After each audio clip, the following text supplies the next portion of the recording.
Evening, everyone, and I'd like to call to order the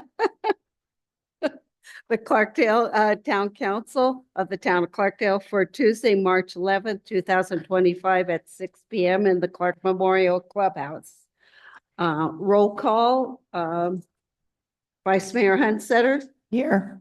Councilmember Babbitt Pierce, not present this time. She'll probably come in. She's on her way, yeah. Councilmember O'Neill. Here. Councilmember Jones.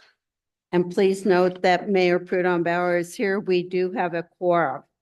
Item 3 on the agenda is public comment. The town council invites the public to provide comments at this time. Members of the town council may not discuss items that are not specifically identified on the agenda. Action taken as a result of public comment will be limited to directing staff to study the matter, responding to any criticism, or scheduling the matter for further consideration and decision at a later time. If you're interested in making public comment, just come up to the microphone, state your name, and if you're a Clarkdale resident, you have 5 minutes to speak. And if there's anybody online who wishes to speak, just send a note in the chat and our town clerk will let you in. So on that, public comment. Welcome, Carol. Okay, thank you, Mayor and Council.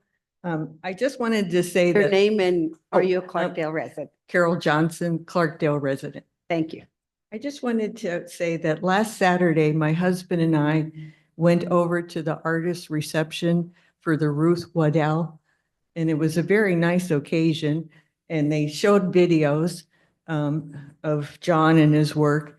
And when I was working at the city of Sedona, I saw John's work everywhere I went. And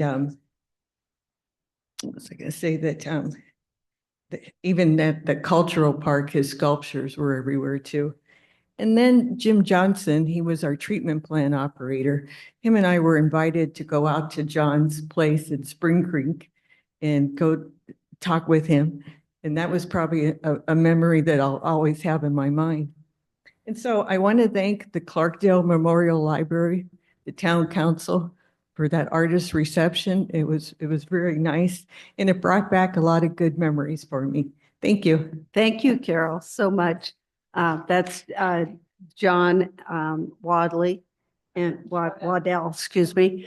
And he was quite a sculpture artist, and it was I didn't get a chance to get over, but I saw the show, the pieces that are in there, so I highly recommend people go. Any other public comment? Anybody online? Okay. Seeing no one else coming up to the microphone, let's move on to reports. Current 4A is current events, which are basically the reports of the mayor, vice mayor, and council members. They are all part of the packet online, so you can read what we've been doing for over a month for each of us. Let's move on to 4B, which is organizational reports. I'll just skip until Marnie gets here. If she gets here soon. She must be held up at work. But anyhow, NACOG, Northern Arizona Council of Governments. Yes, we did have a meeting last week and I've submitted the packet to everyone. Northern Arizona Municipal Water Users Association. No meeting. There's an event coming up in September. Is that right? It's in May. It's In the May, Water excuse me. Utility Leadership Forum. And I'll go. I don't know if any members of yes, they will. So we're looking forward to that. It's always pretty successful. Thank you. Verde Valley Leadership Council, no meeting. Sustaining Flows Committee. Yes, we actually have had a couple of meetings. And the most recent one was on the MICSHE model, which is a model that has been put together on the Verde watershed and in anticipation of changing climate, rainfall, population as well. So you can change the model to look at sort of the state of the watershed in that way. I'm hoping that, and that was funded through the Nature Conservancy and the Yavapai Apache Nation. And I'm hoping that we will be able to do some type of presentation there. I think at some point going to do presentations around the valley, and I hope that we can host one of those presentations here for the community. That would be great. Yeah, by Cottonwood Airport Noise Working Group. We have not yet resumed. NACOG Community Action Board. Yes, we did have a meeting. I am now the vice chair.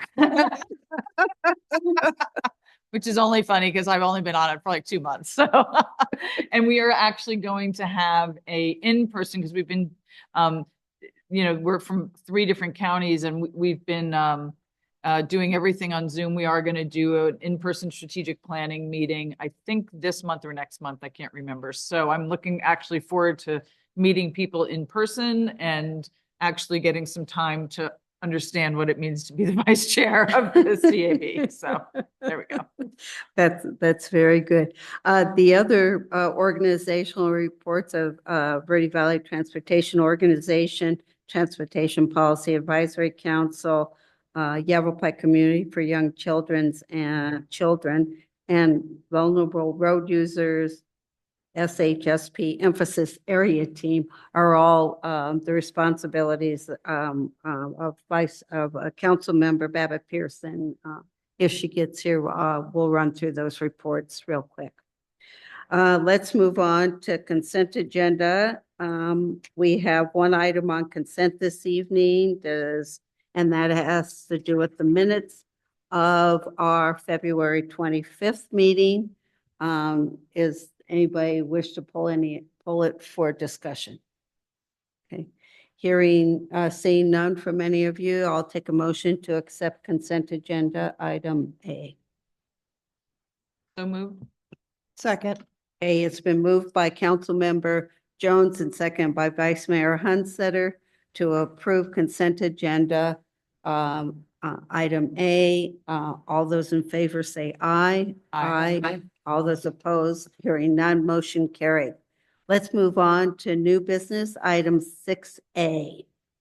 6A is the residential trash service agreement renewal. This is to discuss, consider, and act upon the residential trash service agreement with Waste Management. And Public Works Director Lou Anderson will speak to this topic. Welcome, Lou. Thank you, Mayor, members of the council. As you said, Mayor, this residential trash service agreement renewal. We have Waste Management acquired the contract from Patriot when they purchased Patriot. We have a service agreement with and a contract with Patriot, now Waste Management. Basically, the recommendation from staff, myself, and the team is that council approve the residential trash service agreement with Waste Management and authorize the town manager to execute all documents. Is there any comments or additional information that we need to present? Any comments from council members?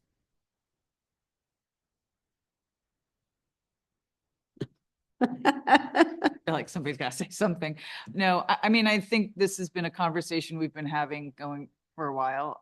We've looked at other options. This keeps our rate secure for the next 3 years. And in the face of rising costs in many of our services, I feel like if we have the opportunity to keep that rate the same, I think that is something we should take advantage of. I understand that Public Works has been working very diligently with Waste Management to make sure that their level of service continues to improve.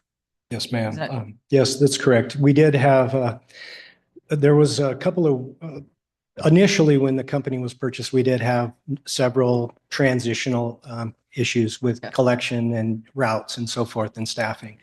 That cured itself and things were going along very well. However, it was probably 4 weeks ago, we had a oopsie type scenario where they had several trucks break down, 2 in particular, and then a driver wasn't available. They missed 264 carts that Tuesday. Mhm. And then followed up that with the following week, they were getting new trucks, leasing vehicles. And then the next Tuesday, February, the week of the 17th, I believe, they missed about 100 carts. But since then, we haven't seen any misses. I've worked with the general manager who's here today, Chris Hank, on ensuring that they have the leadership. A matter of fact, last week they had a foreman here and he was driving the routes, ensuring they were all collected. And he called me and came into the office to ensure everyone was collected, double checked. So things have gotten much better. And I also understand that with the transition of the leadership, that is now in place. And I'm sure Waste Management could speak to that if you had further questions on their leadership model. Yeah, I think I was going to invite Chris to come up and to say a few things because, you know, we have had some issues and we wanted for us to go forward with this contract, we need to build a strong relationship and to have really pretty stellar service for our community. So, Chris, would you just state your name and who you're with? Good evening, Christopher Hank with WM. I'm the Senior District Manager over Northern Arizona Collections. I want to start, I guess, by first offering my sincere apologies. I understand this transition has not been up to the standards that anybody would want, residents especially, right? They didn't sign up for this and we came in to service the town and that transition has not been smooth and we acknowledge that. We've made several adjustments to the routing in order to provide better service, more reliable service. So we've increased the number of trucks and drivers that service Clarkdale every week. That gives us more variability. So if a truck does go down or we do have any issue throughout the day, we have the ability to respond. We've also brought in 3 new residential trucks. They're not yet on the road. They're currently going through our initial inspection process, but that is to further increase our reliability for this area. What I would like to commit to the town is our future here in Clarkdale. For me and for WM, this is not just about the next 3 years, but this is for the long-term future. I understand this transition hasn't been ideal, but I can assure you from other municipalities, this is what we do best. I've represented the city of Chandler, Winslow, Hobbs, New Mexico, and many others in my time with the company. And I can assure you on behalf of those towns and those residents, they would vouch that we do provide outstanding service. This transition has not been representative of us or our organization. And so I understand timing is a bit poor on our behalf to have this in front of council tonight, but sincerely, we have the resources. We're committed to the town of Clarkdale, and we look forward to a successful future going forward. So. Comments? Yeah, I'd just like to say thank you, Chris, for your comments. I appreciate it. I was among like the most recent miss, but I have to say the only interaction I have is with your drivers, and they're all very cordial, very helpful.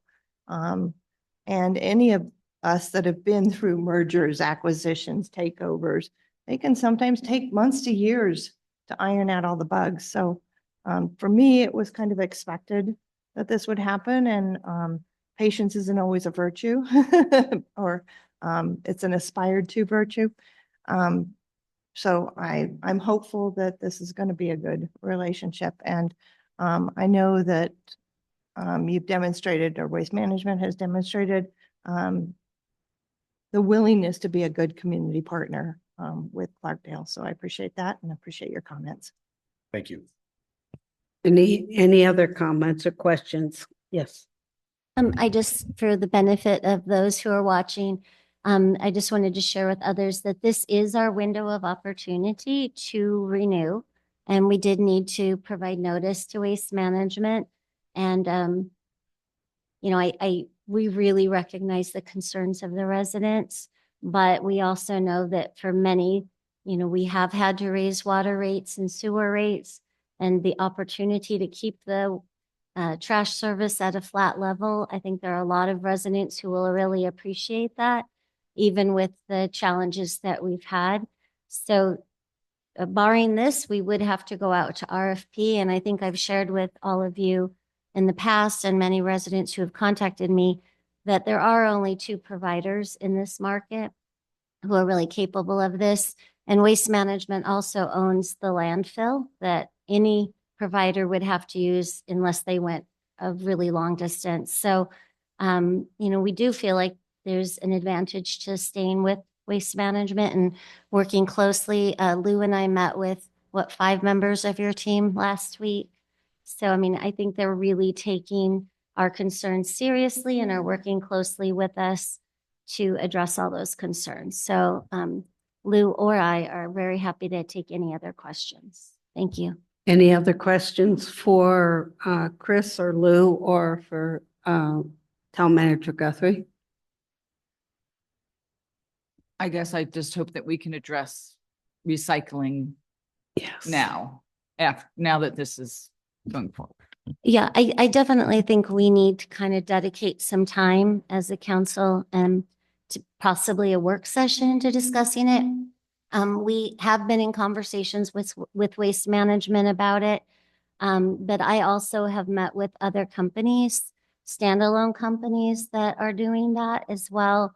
And there's a lot of pros and a lot of cons, because when you're looking at environmental impact, you have to consider a whole new set of trucks on our roads every week. And where are those materials actually ending up? And would we have more than we're getting at the recycle center? So I think it's a pretty complex discussion. And I think you have to really delve into it. And I have been doing a lot of work on that. And I'd really love maybe after budget session. We have a whole series of budget work sessions coming up, but possibly after that, we could have a work session and really delve into it. I think it bears some good conversation. Right, because recycling has changed a lot. It's not what many of us think it is or had experiences with. It's a whole different markets, different ways it's being done. I think we do have to understand it before we go down that path.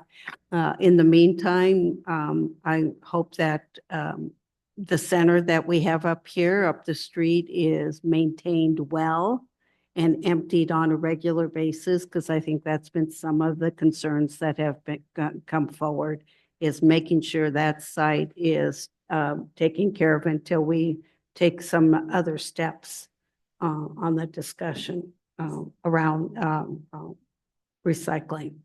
So so it's all complex. We understand it. Any other questions for Chris or for? Why don't we go ahead and open it up to other public comments on this? Okay, is that okay with all of you? Okay. I would like to invite anybody to come up and speak on this item to the microphone, state your name, where you're from, and you get 3 minutes. And if anybody wishes to speak online, just put it in the chat and our town clerk will invite you in. So I'm inviting anybody to come up and speak on this topic right now. Hearing none, come on, Chris. Yeah.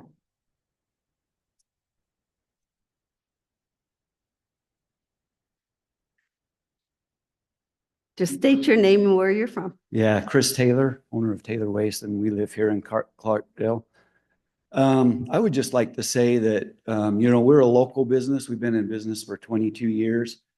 And I know Susan, in her comment, she commented that Waste Management owns the landfill. Well, ever since we've been in business, they've owned the landfill, and we've been pretty competitive. So hopefully that's not something that is keeping you from a possible RFP. They came to us a few years ago when we were using them and wanted to raise their rates substantially, and the person asked or said, "What else are you going to do?" And we found another way. We went with Patriot, and there's always other ways that we can be competitive. And I just wanted to make you aware of that hopefully that's not something, we can be competitive against which we have against a bigger company that may own the landfill. Okay, thank you, Chris, so much. Anybody else wish to speak on this issue. Is there anybody online, Charity? No? Okay. Any other comments or thoughts from council? I think this is, I know it's been a long discussion for all of us, on this. We've learned more about, trash than I thought I'd ever have to know about trash. But I know how important it is. For me, it's not a matter of a local business. I'd love to do business with a local business.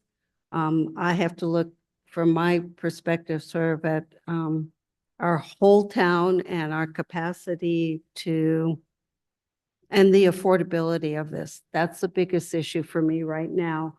Most of our people who have spoken are people who can probably afford an increase of some sort. I have to be real honest of that. But those who can't are not here in the room, and we have to think about that.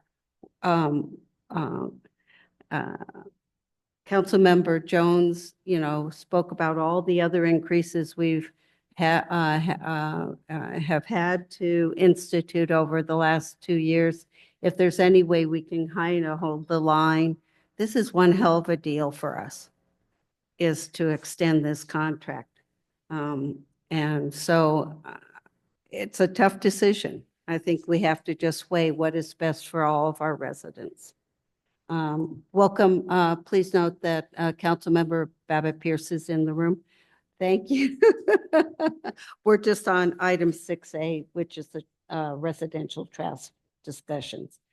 We haven't had a motion, so if there's anything you wish to add on it, we just heard from Chris, who's the new supervisor manager, correct? Is that your title for waste management for this area? We've heard from Chris Taylor as a public person speaking. We've had some comments from town manager and a public works director.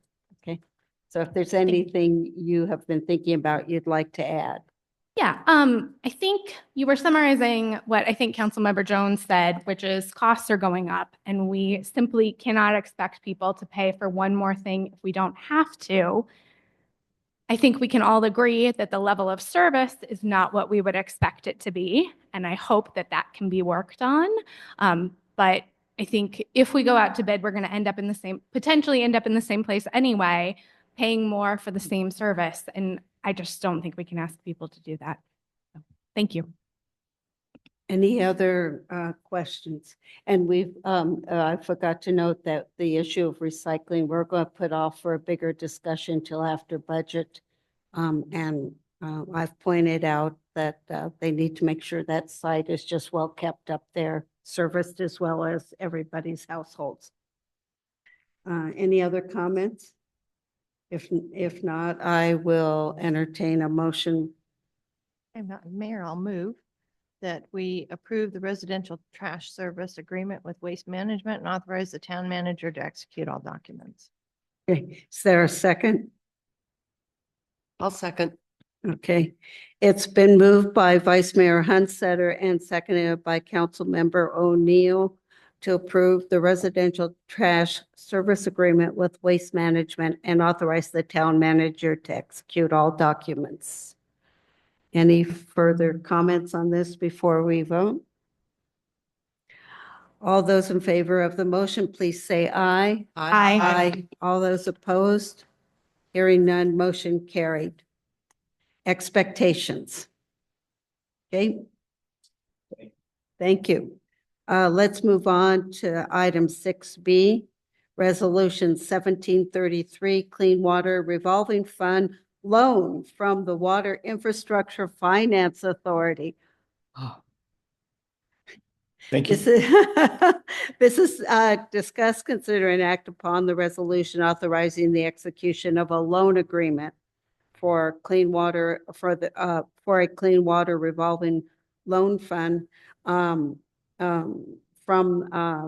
WIFA, the Water Infrastructure Finance Authority, in the amount of $2 million with $600,000 forgivable for assistance in funding the construction of the Third North Sewer Realignment Project And this is Public Works Director Lou Anderson will present this topic, which is, we've been waiting to see this come forward. Thank you, Mayor, members of the council. Yes, as you know, this is a high priority for our residents, especially on Third North, where we spend a lot of time cleaning that sewer. Matter of fact, Josh's team is going every 2 weeks to flush it. So it's an urgent matter. Also, I need to mention that we do have Jack Leeper from Stifel, our financial advisor. Jack is here in the audience. So with that, we did discuss, well, Mary, you've already said that. So I'm going to just go down to the original sewer line on Third North is still in use. It runs under the homes on Third North. There's several 45-degree angles in that sewer line. On November 14th, council awarded the design and of the replacement with Ardura.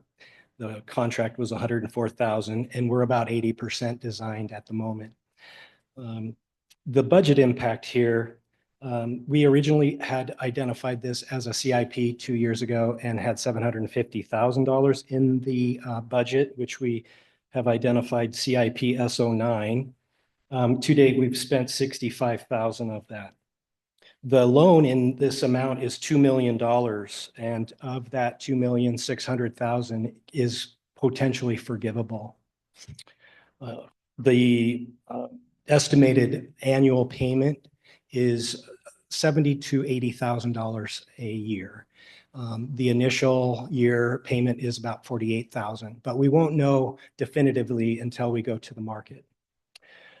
The recommendation, staff recommends that the council approve Resolution 1733 authorizing the execution of loan agreement for the Clean Water Revolving Fund loan from WIFA in the amount of $2,600,000 forgivable for assistance in the funding construction of the Third North Sewer Realignment Project, and authorize the mayor, town clerk, town manager to execute all documents. Thank you. Comments, questions for Lou? Yeah, I just have a question. I was here for the work session when this was first brought forward to the residents in that area. And I know at that time we did not have 100% participation from all affected residents. Has that since been resolved? Yes, ma'am. And the all of the residents are very happy. We have gone door to door and spoke with every resident and showed them the alignment. We had to make a couple of adjustments on the design because two of the individuals didn't like the way we were coming through their yard to the front street. So we've done that. And we're now in the process, Josh and our engineer, getting the PUE from the two end parcels where we didn't have the public utility easement that we needed. But yes, everything's moving very good, very well. Great to Thank hear you. that. Thank you. Josh, do you wish to say anything about this? Come on up.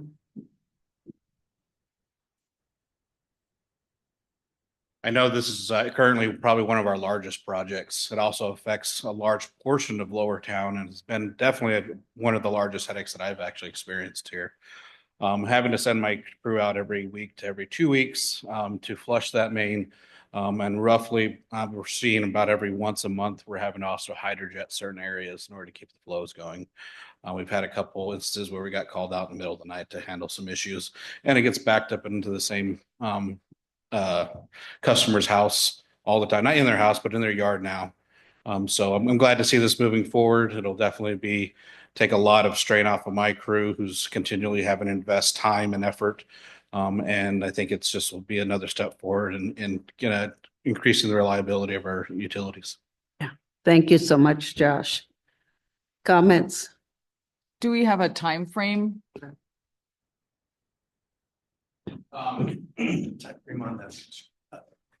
What? Mayor, Member Jones, clarification on time frame for the construction or Yeah, for the till the loan? project's done. Yeah. You have to have a ribbon cutting at the new 12 sewer to line. 15.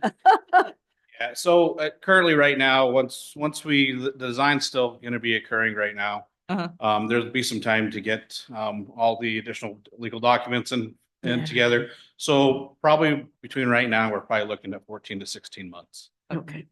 So that's basically between the construction and getting everything together. We're looking at roughly about that. Right. And I'm going to be optimistic. And what if it doesn't cost $2 million? It only costs, I mean, it only costs $1.8 million. So we've had a lot of conversations about this because in that CIP line item, we still have money. And we had this discussion, Lou and I did, about should we use that before we start drawing down? And I think we decided otherwise because as you know, that fund is just now starting to be in a little bit of a healthier position. So leaving that amount of money in there is kind of the equivalent of what we did last year, where if you recall, general fund put up contingency for that fund. We didn't have to use it, but with that money, we'll probably be in a positive position this next year.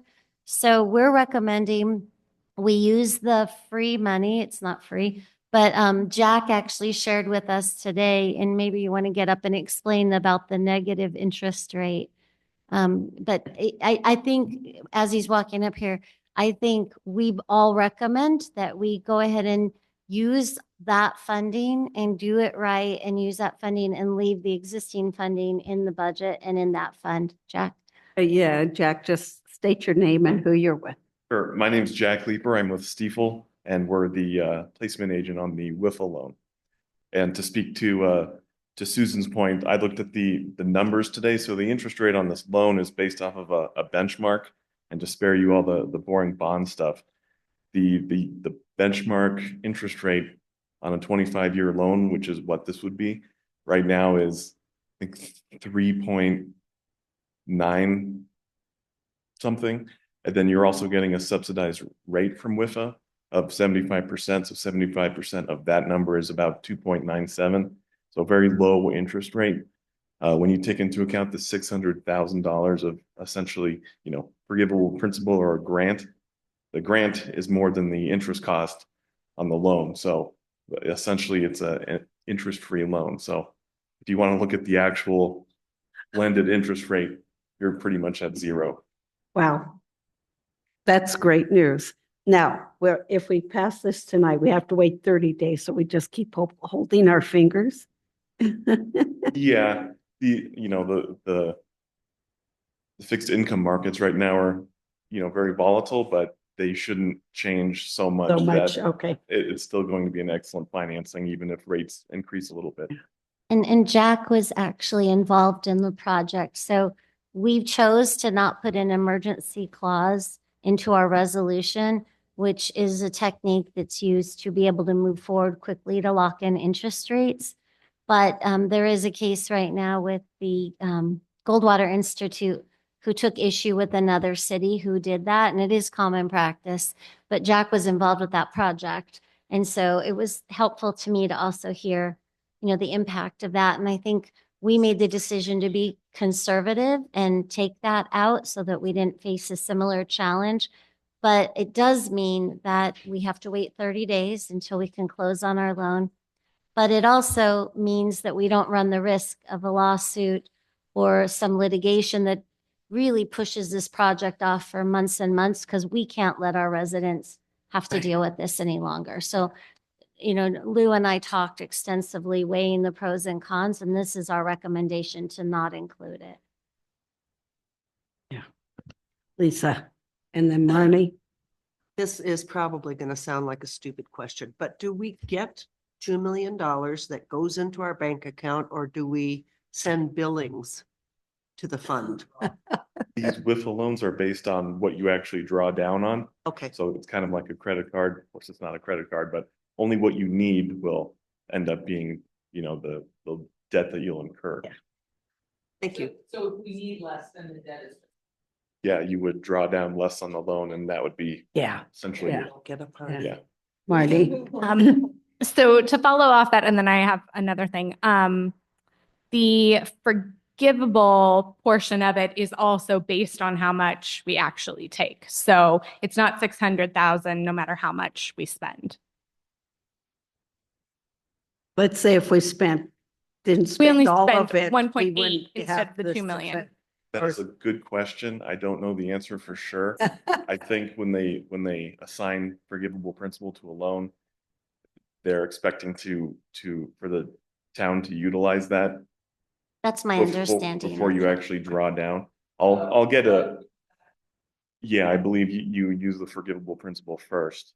Gotcha. But I'll follow up on that and make sure. So yes, we do get all of it. Okay, thank you. The other thing I just wanted to say, this all sounds great and it's exciting, but I think the thing we all need to recognize is we are also taking out a 25-year loan. And that is not something that we should do lightly. We certainly absolutely have to take care of the residents on Third North. The way that they are living sounds really miserable, and I hate that it's going to take 14 months. But we are also taking on debt for 25 years. And, I think it's the right choice, but it is a heavy choice. Yeah, it is. I don't think we should take this lightly. This is a big, big push for us with a system that probably has other parts of it that could be in a similar situation. Because it's an old system. So I think we always have to keep that in mind as we go forward. And that maybe speaks to a little bit of having more of the keeping what we can into the fund for those maybe other emergencies. Yes, ma'am. And there are several places that Josh and Lou have identified. And what we're looking at is, for lack of a better word, like micro projects. And I think Josh and Lou feel like there's a few segments that could really benefit from some intense work on a small segment.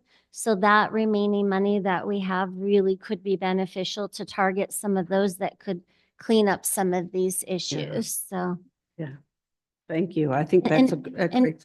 And do remember that this is why we did a rate study. Yes. Was because we knew this was coming. And now with our master plan that'll be at council next meeting, I mean, you have all of our needs laid out. And it really is important that we have that laid out and we're thinking strategically about how we're using this funding and how we're going to afford future needs on the system. And I think getting more people on the system would really help to share in those costs, because we have so few on that system that, the payers have a really big burden as the system ages. So it's also why we're doing our infrastructure improvement plan in the coming year, because that allows us to do impact fees to help offset some of this. So there's a lot of things intertwined with this project that we've been talking about for the last couple of years. Can I ask you a question? Okay. The water plan, which is massive and wonderful, can the public access that? Yeah, when it goes on your agenda, it will be in the packet and it'll be available, and we'll put it on the website too. Right now, the version that I sent you all, just so that you could have a head start, it's 400 pages. So I want to make sure they had enough time to read it before they're asked to vote on it. But Lou is still doing final edits on it. We met on a couple of items today that we're still tweaking. But absolutely, the public will have that available to them. And I think it's important that everybody understands the kind of scale of our needs. And I think we're ahead of the game to have the plan, but it's daunting. And I think it's something that most cities are facing. I'm really proud of our team for working together to get this plan in place. So we have a real roadmap of what we need to do and what it's going to cost. And we've plugged those into our CIP this year so that you can see the next 5 years of the things that need to be done. So Lou and his team have done a remarkable job at that. Lou. Mayor. Yeah. Sorry, Mayor. No, that's okay. Member O'Neill. We will be doing a public open house the day prior, which we're planning to just like 5 or 6 boards with the high level CIPs and those types of things. So the public will get a read of that before council. Okay. So this is just it's all part of the system we've been working on, this whole plan. And this is just the most critical one to get done right now, is to get this Third North project underway. Yes, ma'am. And so it's all part of the, tying it all back together so we stay on our item, which is this. I just wanted to say, your team has done such an incredible job to get this to us in this way. We knew when we started this, how daunting this was, having to look at each individual house, work with each individual homeowner, property owner, and make sure that all of what they needed and it fit so we could get a new line where it needed to be. I just have to say kudos to your staff to get us this far, all of you. And for the bond company to work well with us to make sure we got the right parameters of this bond, and getting the 600,000 forgivable is fabulous. I know going through the process of getting this through WIFA was not easy because the rules kept changing along the way, or seemingly changed along the way. So I give a lot of credit to Lou and to our town manager for making sure they clearly understand how important this was for us, because we needed this. We cannot have residents having to have their worried that they're going to have a backup every single day or every time they put water or flush or do whatever. That's got to be just, it's insane. It's daunting, but this is a daunting project, but we've gotten this far. I feel very confident we'll get through this. Thank you. Yes, ma'am. Thank you. And it's a team sport. And you're right. Town Manager Guthrie did a lion's share, but Josh and his team as well as our Dura. So thank you for the kind comments. Yeah. And it is a loan, and yes, I do understand the 25-year obligation because my name goes on it. And the like, but what you said, Jack, is really quite encouraging, because we have that grant, and basically it's like a zero, we're just paying back the loan. We don't have the print, we're just paying back what we need to and not more. Yeah, it's great. Anything else, any other comments or questions for this group?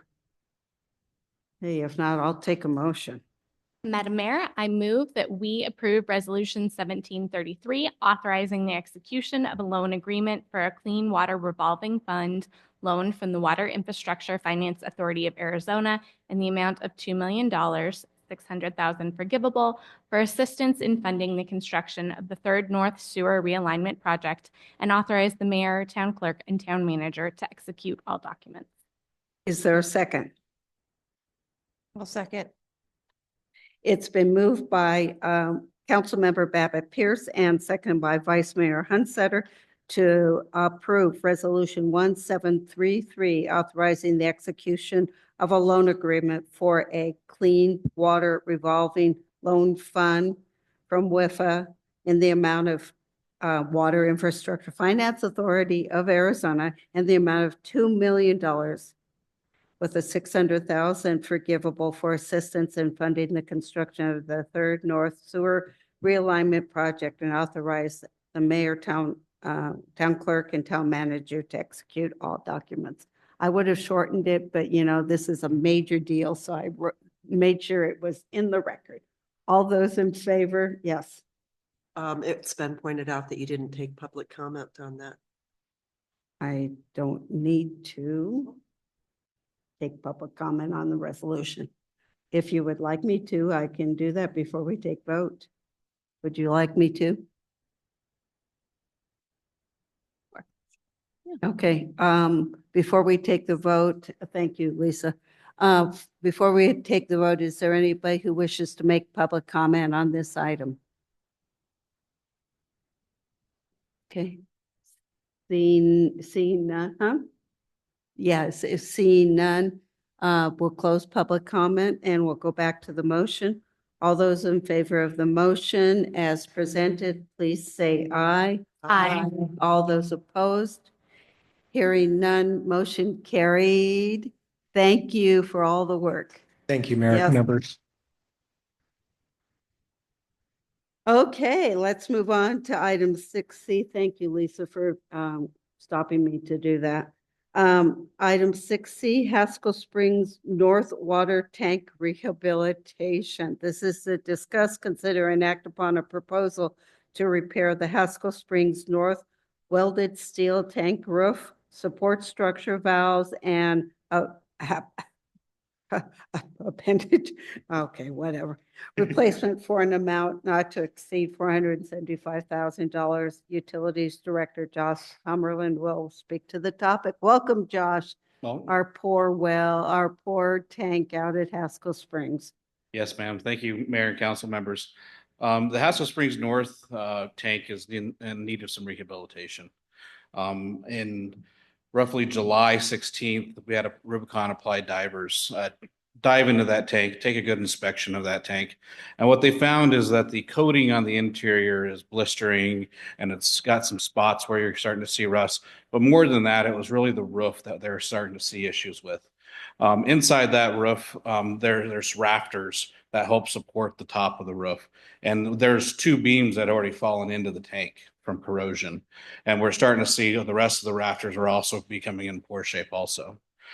So what they recommended was for there to be an additional inspection of the tank. We needed to take the tank completely down and to do a full inspection.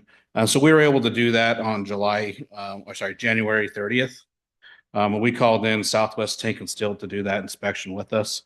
They're a local company out of Camp Verde, and they specialize in steel tanks, welded steel tanks and coatings. So we went and take a look at it. We found an additional rafter that had also fallen between July and January, and went and did a full paint inspection. The floor and the sides are actually in pretty good condition. They're just showing normal wear. This tank was actually built in 1995, and it hasn't been recoated since then. So it's actually been, in my opinion, it's actually held up quite well.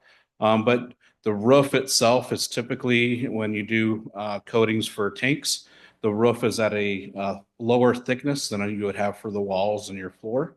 Sure. And so when we add chlorine into our water, and with just the breathing of a tank due to filling the tank and lowering the tank and temperature changes, what ends up happening is you get condensation that forms on the top of the roof, and it starts mixing with the chlorine and that, and so it starts corroding over time. So we decided that everything was actually in really good shape. STI recommended that the roof be replaced. And when we were taking a look at it, when you're actually inside the tank, you can kind of see little pinholes that are seeing a little bit of daylight also. So instead of trying to do a full tank replacement, which would have been roughly about $1.5 million, we're looking at just trying to do just the roof and do a new coating on the interior and exterior and valves. So this tank that we have is a 750,000 gallon tank, and it stores roughly 30% of the town's water storage. So it's a very important tank for us, and especially on that side of town, where that particular well that services those tanks isn't the strongest well that we have.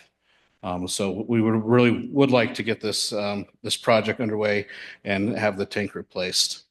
The scope of the project will include the replacement of the tank's roof, the roof structure.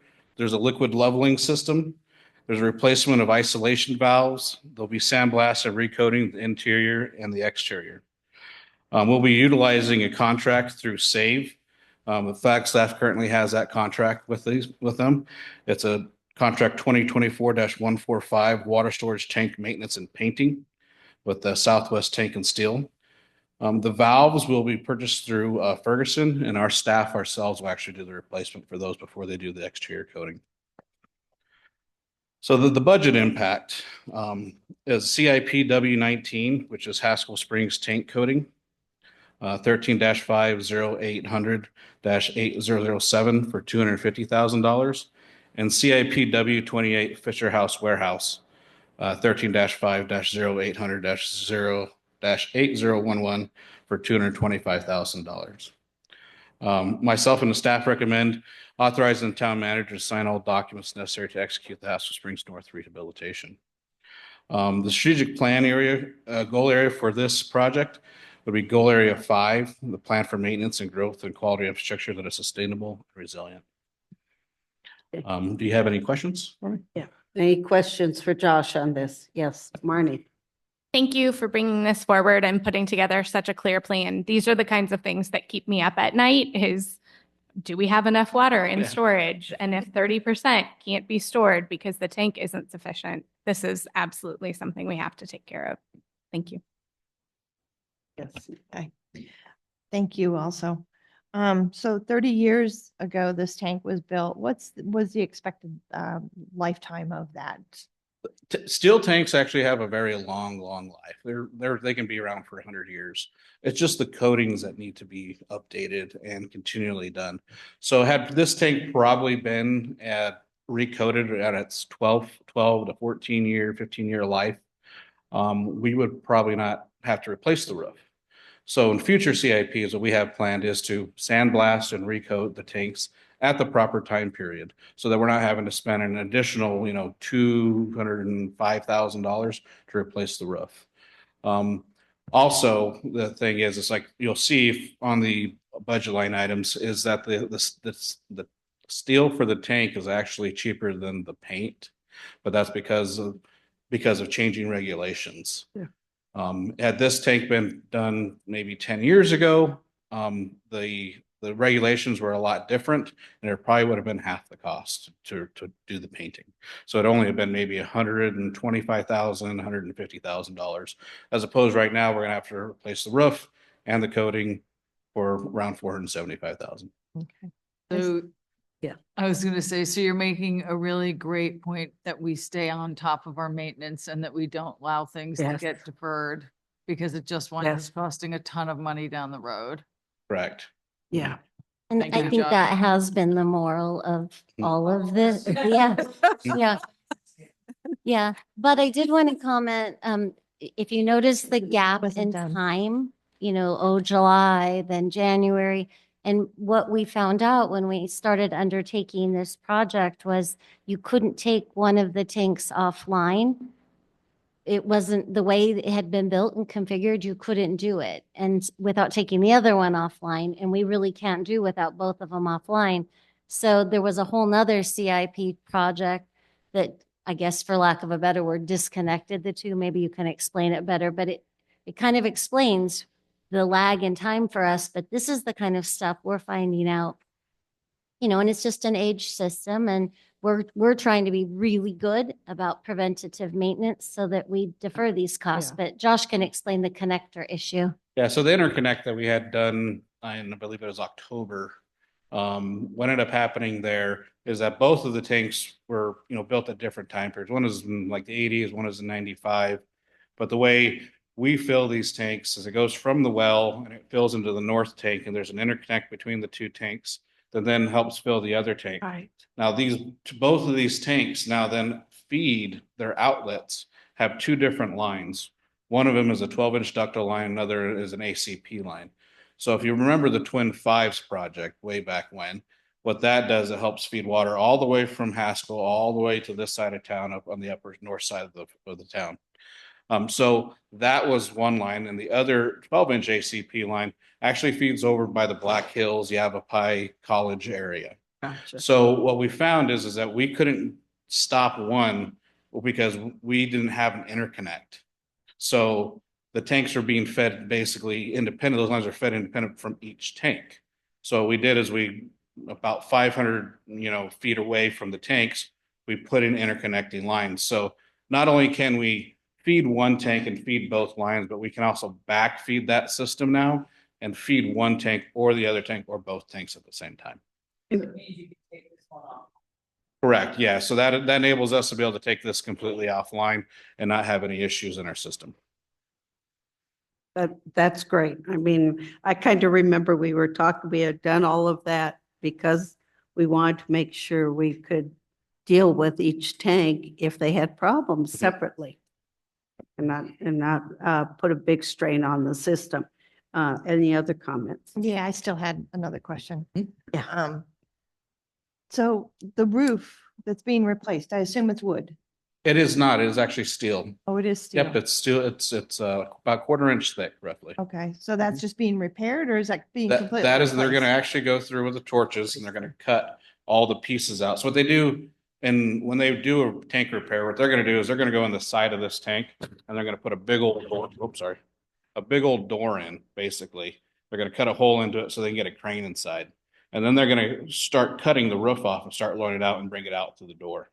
So tank construction is done, they put the floor down, that all gets welded in, they put a crane inside, and that crane lifts all the walls. And the last thing they do is the roof. And then the crane gets dismantled and put out the door, and they weld up the door. Okay, thank Mhm. you. And so how long is this project going to take and how long will that tank be online? Give me 1 second, I do have that.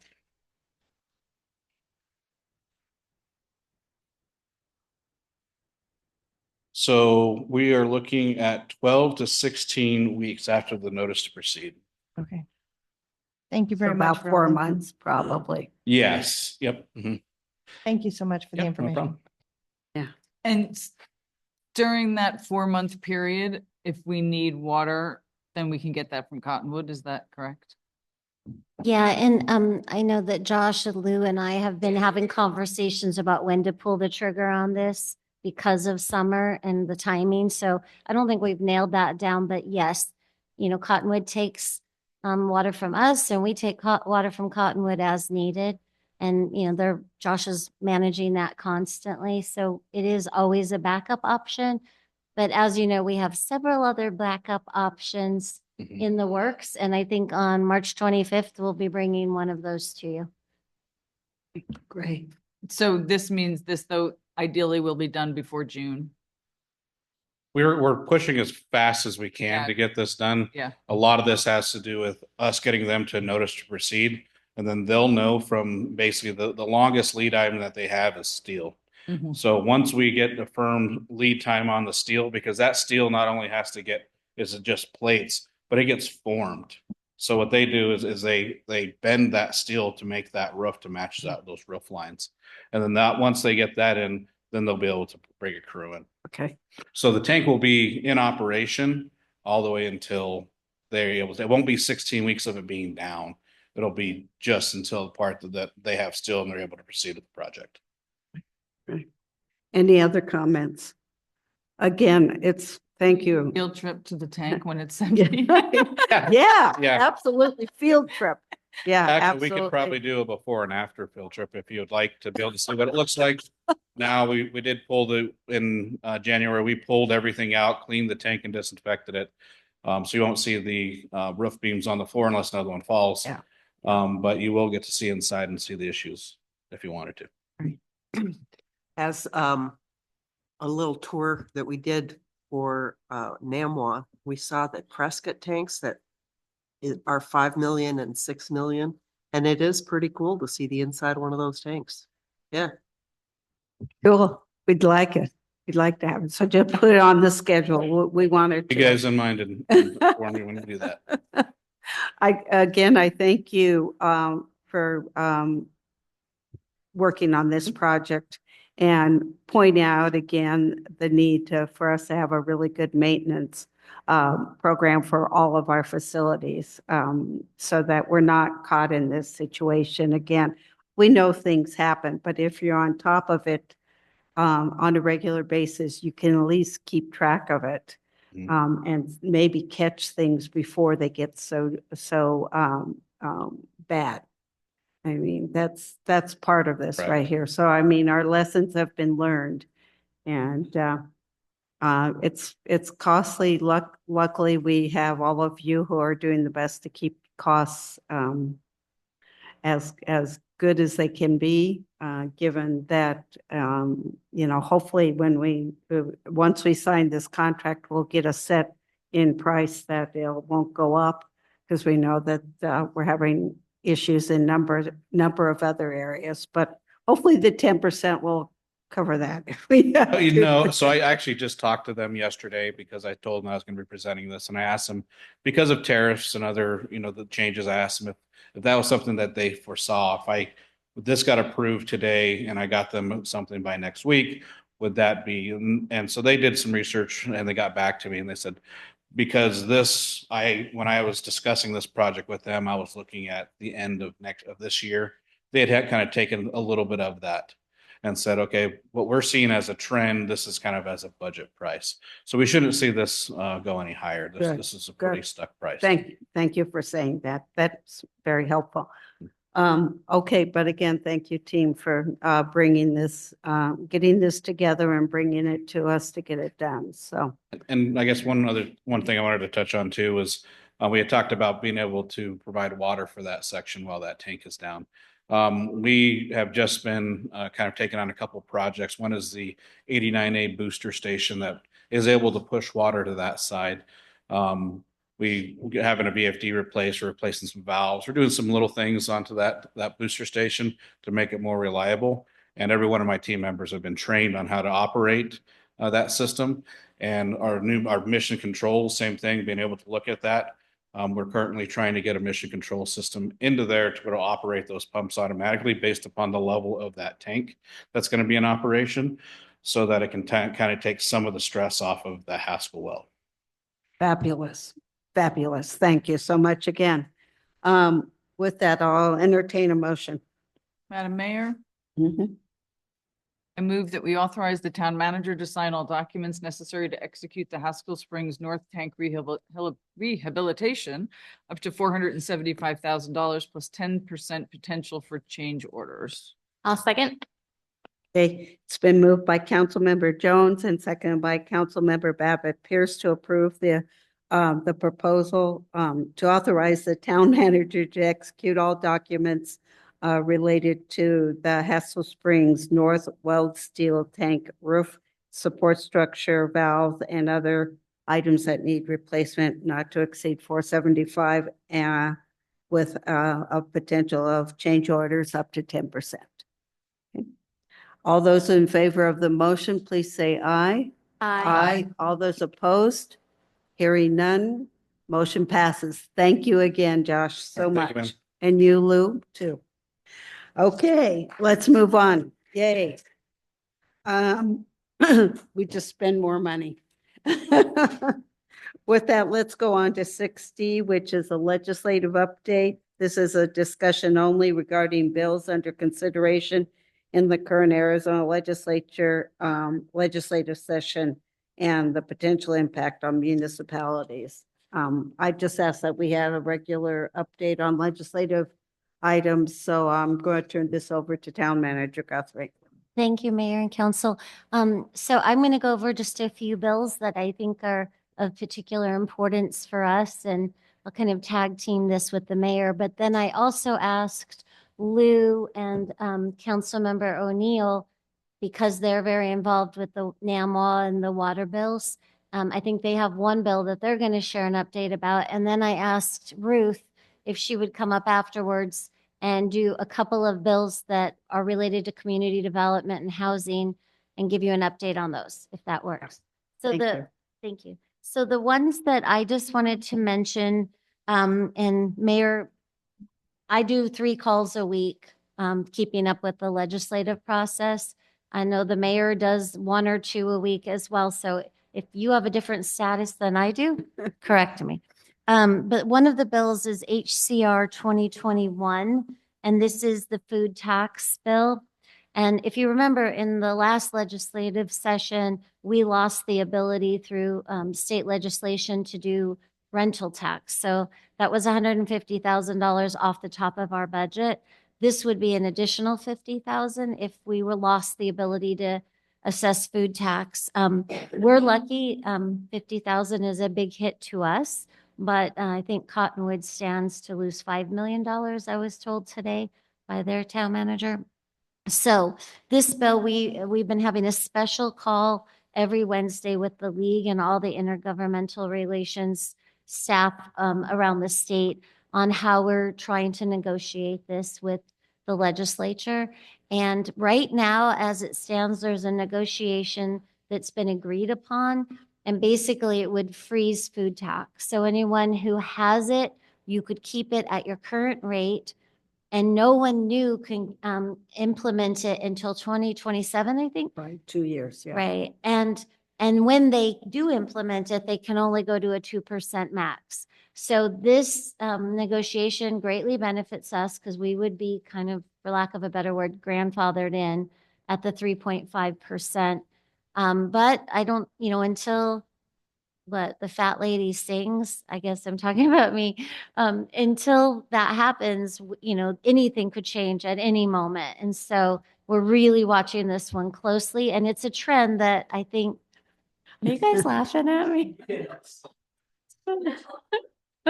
Is that another one?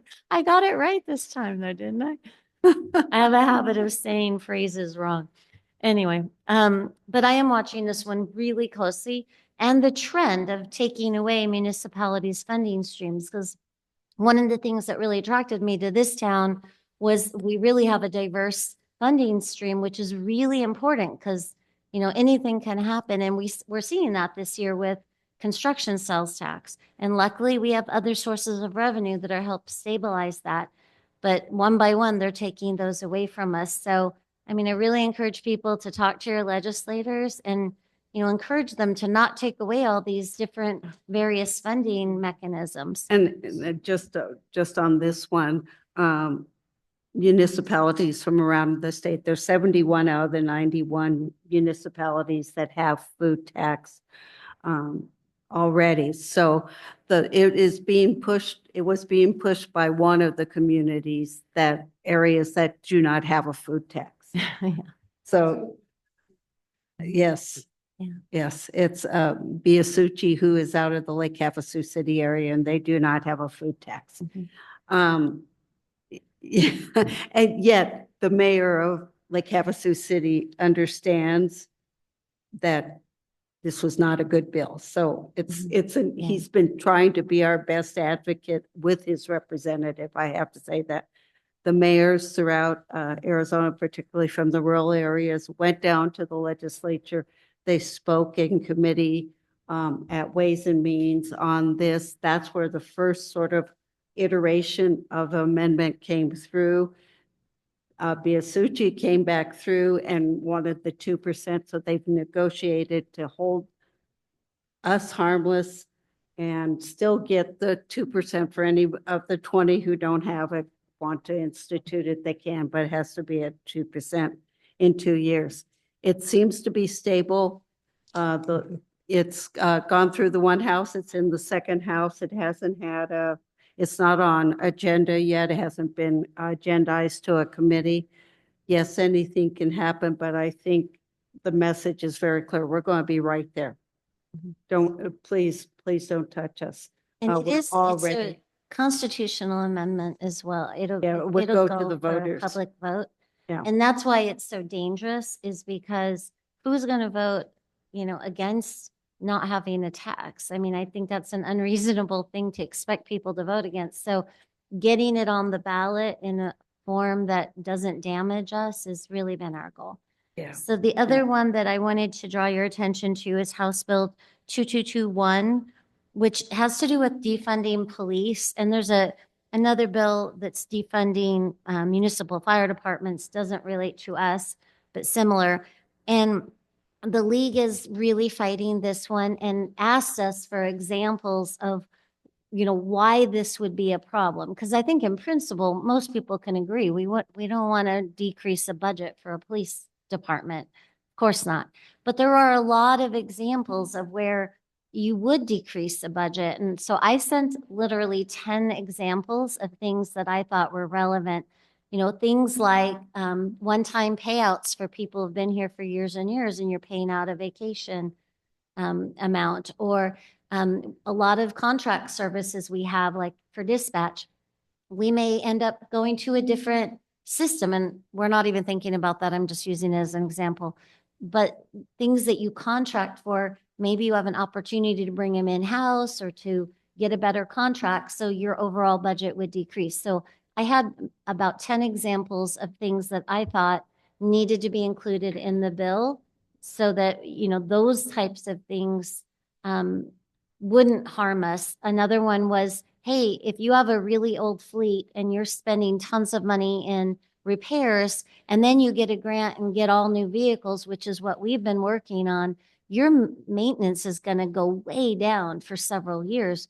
Why would you keep budgeting for that? And so those were just examples. So that was really good. And we're monitoring that one And really I closely. think that the word is that has been is, this is a bill that's trying to solve something that isn't on anybody's radar. So it was like, why do it? Mhm. There's no municipality around the state that is doing defunding of police. I think the reason it keeps coming up though is because whenever the legislature starts to try to cut one of our funding streams, like example, Cottonwood losing $5 million, where are you cutting $5 million from the budget? So I think cities will say, man, if you take away this funding mechanism, it could impact public safety.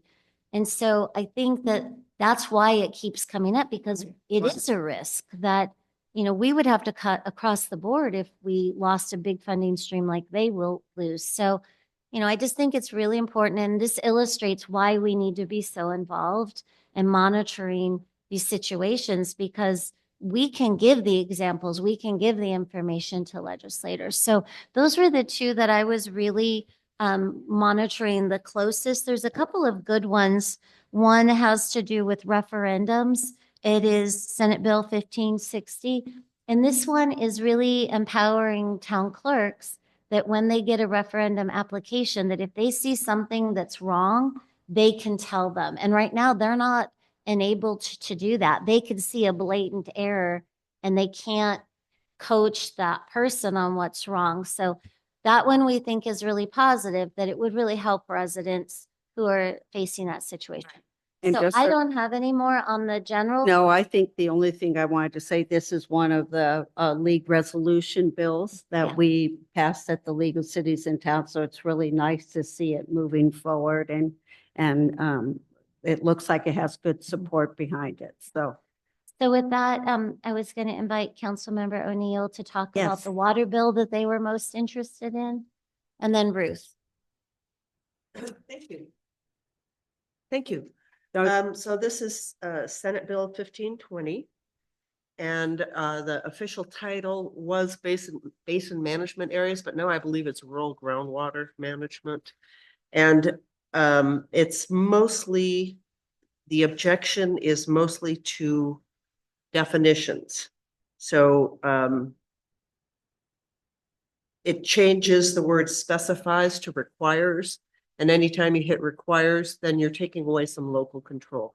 So again, with everything else, we are the best managers of our water supply. We're not the same as the rest of the state. So that's why NAMWA is paying attention to it. And thank you, Josh and Lou. I think this bill, from what I've heard, and Josh, is that and the other bill that is in the legislature, that both of them probably don't have much traction to go anywheres this year. And I know that our supervisor, Nikki Check, has been involved in the 1520 and water discussions statewide, and she would like to, she's promoting that we work on a more regional basis around doing what we can do here to basically take care of our own systems here. So it doesn't look, from what I've heard, neither one of the bills have very little traction to go anywhere. Good evening. This session, the legislature saw approximately 40 bills related to housing. Many of them were related to housing affordability, short-term rentals, sober living homes, but all in all, there were 40 bills related to housing introduced in this legislative session. I'm glad to see some of them have died in committee. May they rest in peace. Some of them will likely come back, but the scariest bill that started this season, this session, was Senate Bill 1229, and its companion in the House was 2371. This was the resuscitation of a bill that died last year when the governor failed to, or when the governor actually vetoed it. So we're seeing that one back. Really, the only language difference has to do with military zones. Other than that, it's pretty much an identical bill. What's that? Yes, yes, Biasucci again. So there was a whole laundry list of things that municipalities can't interfere with. A home buyer's right to choose features, structures, floor plans, amenities, or interior exterior design of a single-family residential home. We cannot require a condominium, or an HOA, condo association, or property owners association to provide amenities, so that we can't require any one of those property management groups any longer. We cannot require screening walls and fences. The list goes on and on. Thankfully, last week, they added the 75,000 or greater population rule, so we don't have to worry about this one anymore. However, it's on its way, well, I shouldn't say that. It's on its way to the House, so we will see if anything happens with the 75,000 population rule. Otherwise, this one really cuts into a lot of local control, and that's, Yeah. the league strongly objects to this bill. This is the starter home bill. That's what they refer it to, the companion. I think they said on Monday's call that the two bills, because they were trying to run simultaneously in both houses, so they could quote, fast track it. So when they switch over, they can move it fast. Right. My understanding, that's not going to happen. Even though they've switched to the two houses, they are running separately completely. So they're not going to run, they're not going to push them together. They're going to run separately. So changes are still in the wind on this one. Correct, yes. So the other housing related bills, the other one that's kind of risen to the top is the development of housing on land owned by religious institutions as an allowed or a permitted use.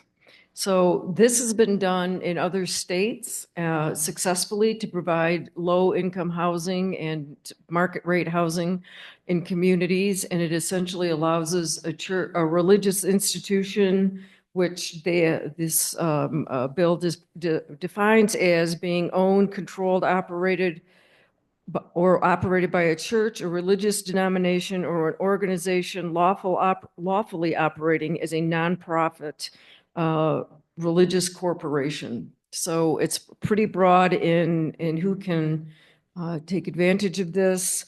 There are some regulations that we can impose, but not very many. The sites have to be separated by at least 75 feet between one church or religious institution and the next. We can only require one parking stall per unit or whatever is set forth in the zoning code, whichever is less. So for us, that's one per unit. The requiring water and sewer connections, and the property has to have been owned by the religious institution for at least 3 years preceding development. So I can't start a church, go out and buy some land and declare that it is now a religious institution. So those were the overarching regulations for that one. More specifically, they're regulating height. And so each one of these subsections, height, setbacks, lot coverage, all have options that we can adopt. So each one has 4 different options based on either a set maximum height, in this instance, 38 feet or 3 stories, or the maximum height allowed in any zoning district, which for us would be 50 feet, or height of existing building on a site, or the maximum height of any building within quarter of a mile of the site. So you see similar language with the setbacks, a minimum of 8 feet all the way around, or allowed for zoning code for retail and commercial, because those tend to have sometimes 0 lot lines. And then setbacks of the previously existing structure can be maintained on site. As long as they don't exceed the neighboring or facing properties. Lot coverage, the maximum is 80% of the site, which is a lot. And the maximum allowed by zoning code. So the one requirement is that 40% of these units be set aside for low-income households. They have to have a minimum of 20 units, and they have to retain those low-income, low-mod households for 55 years. These projects are approved administratively. We specifically cannot hold a public hearing on them. The league is neutral on this one. They do have some concerns. It has passed the House and is heading towards the Senate. It has not had a committee hearing yet. It's not been placed on an agenda yet. The league, yes, is neutral on it. They have already been working on some amendments to it for all the concerns that you raised in terms of height, parking, setbacks, and all that. So the league is working with the author of the bill to try to scale it back. And I'm trying to remember, That was as of Monday. I don't know how much legs this is going to be, get to it. All I know is that my email blew up over the weekend because I'm on the executive committee of a very organized campaign in opposition to it, including today. I think they were having a protest at the plaza. And as our representative for the League of Cities and Towns said, I've never seen a protest over on a housing bill before. So it's a big deal. Yes. What is the number on that one? I did not hear that. This is House Bill 2191, and it was introduced by Representatives Livingston and Liguori. Mayor, do you know the number of the bill? It's the advertising bill. They were talking about it on the call and I missed the number and it's not on our heat chart. But I had interest in it because, and maybe it might have been in your bucket. Oh, yes. It's the one where you wouldn't have to do newspaper ads. Right. And we're so interested in that because with the code update, I mean, the cost to put all of that in the paper is just astronomical. So I don't know if you want And to comment on that. I apologize. I don't have my notes with me, so I could have told you which one it is. Yeah, I don't have that one written down either, but that would affect the staff as well because we are required by law to advertise those public hearings in newspaper of general circulation, and that causes issues sometimes. If the paper forgets to run it, then we have to start all over again.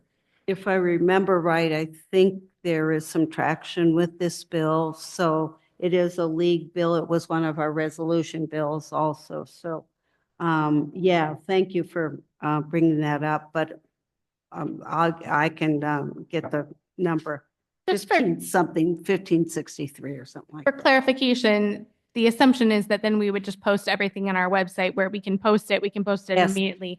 Anyone can access it instead of paying the newspaper and they may or may not remember. Right. That is correct. Yeah. Right. It's costly, timing, the whole 9 yards. Thank you. Yeah. Yeah, I mean, I think this is one that has come up many times, but the financial implications are really pretty big when you look at what we spend on placing ads in the paper that there's probably a few people that read them, but I don't know legal notices are widely read, so. Yeah, absolutely. Okay, I've got two more real quick. So in 2023, there was a bill that was signed into law that provided an option for municipalities to administratively or authorize administrative personnel to review and approve site plans, development plans, land divisions, those sorts of things. So this bill has come back around, and only this time it's not an option. It is going to be mandated that we take, that these reviews are now done at the staff level. The other thing that it does is provides an ordinance that where we may provide for self-certification. So essentially that would apply here to civil engineers and architects, that they would certify that, yes, they've done their work, they've reviewed it, and they have found it to be correct and true, and therefore it can be approved without additional review by the town. So the onus falls on them then to defend if something is not correct. So this one is in the Senate. It's been through the House. The league supports this bill. So this is one I'm putting money on probably getting passed. It remains to be seen if the governor signs it or not, but I think that's one that will see the finish line.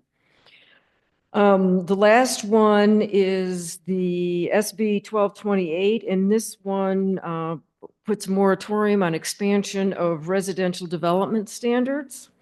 So essentially, we can't adopt any more residential development standards that are more restrictive unless they are intended to protect the public health and safety, reduce cost of construction of new housing developments. The state is, again, the legislature is really pushing to do something about the cost of housing. This is out of caucus and at the committee of the whole, so I look for this one to be moving forward as well. So there were two that I did want to bring up that it doesn't look like they're going to move forward this session, but I expect to see them back as well. And that is to legalize the use of TIFs or tax increment financing districts for infrastructure improvements. Every other state just about uses TIF or tax increment financing to pay for infrastructure improvements. In Arizona, it's a community facilities district. It basically takes a portion of it, the TIF district basically takes an increment of that existing tax margin or tax charge. They take a margin of that to cover costs of infrastructure improvement bonds. Like I said, in Arizona, there are community facilities districts, and those are funded by either a special assessment lien bond or an ad valorem bond. We're the only state that doesn't have tax increment financing options. Correct. The other one is the IDA, or the Industrial Development Authority. This is one that I'm still fervently hoping they do something about. Currently in Arizona, you can use industrial development bonds, which typically are limited to industrial development. You can use them to pay for housing, development of housing in Arizona if the population of your county is greater than 7% of the population of the state of Arizona. Well, that's basically Pinal and Maricopa, and nobody else gets to do it. This bill proposes lowering that to 3%, and that would mean that Yavapai County could actually use its bonding authority to help fund some housing improvements. Right now, Yavapai County is bonding for other counties, Maricopa and Pinal, because we can't use the money.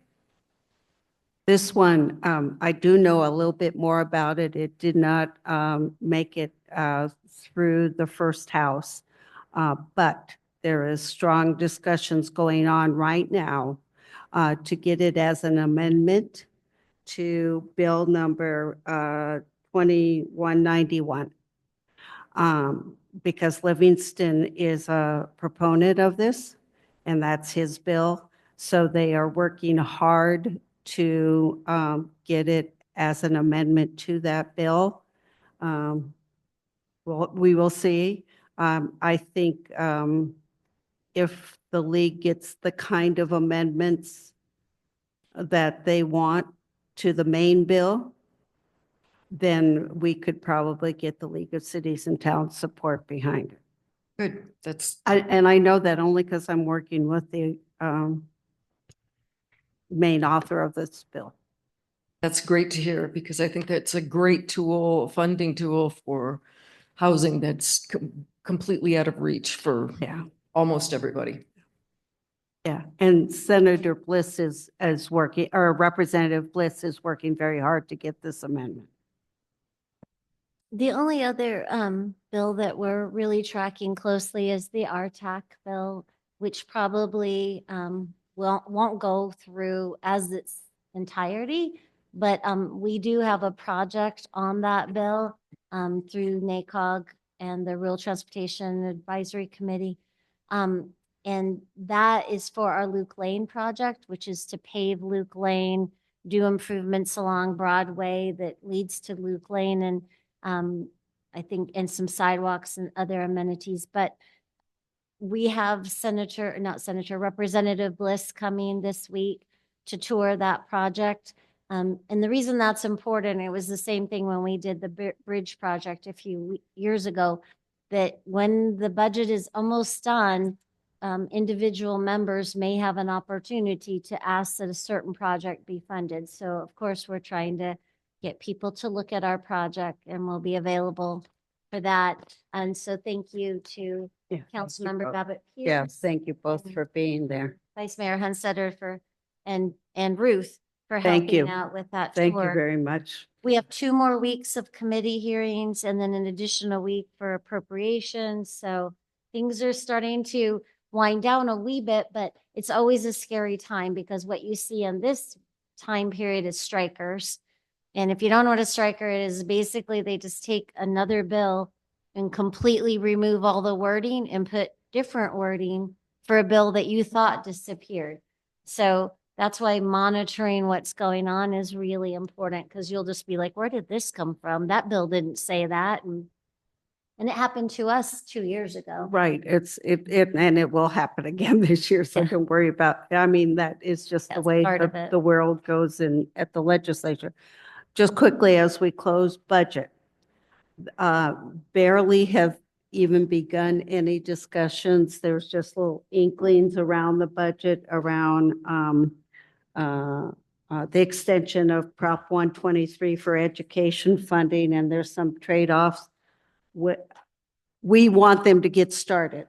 The way to stop all of the strikers or big changes is to get that budget underway, because the deal is with budget, once they start serious negotiations, it will move fast, it will move quick, and we want them to sine die at 100 days.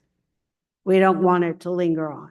So we want to get budget and discussions underway so we can get this done and get them out, because then all bills that are just, many of these that are just sitting out there luckily go away. So just keep your eye on that. Is budget discussions will determine how much longer we have this legislative session. Is that it? Any questions, comments? Thank you all for sitting through that briefing. Just want to sort of share the wealth out there. A lot going on, as you see. And let's go to future agenda items. Is there any future agenda items? Yes. Since Councilperson Babbitt Pierce was not present for the Oh, right. updates, maybe you Yes, have thank you. updates that you'd like to share? Yes. Thank you. BVTPO. We have not met since our last meeting. Okay. TPAC. We meet on Thursday, so I will share notes. Yavapai Communities for Young Children. We met last week. NAU is no longer able to serve as the backbone organization. We are trying to decide whether that means we should wrap up or we should find a new backbone. So I will report back. And the Highway Users Group doesn't meet until next month. Okay, there we go. We got it. Thank you so much for reminding Thank me. you, Councilmember O'Neill. Okay, any future agenda items? I think Charity has put on our plate, at our desk here, items coming up for the March 25th meeting. I think the big one is going to be our wastewater master plan discussion. We have several key items. APS is going to do a fire prevention presentation, strategic plan adoption.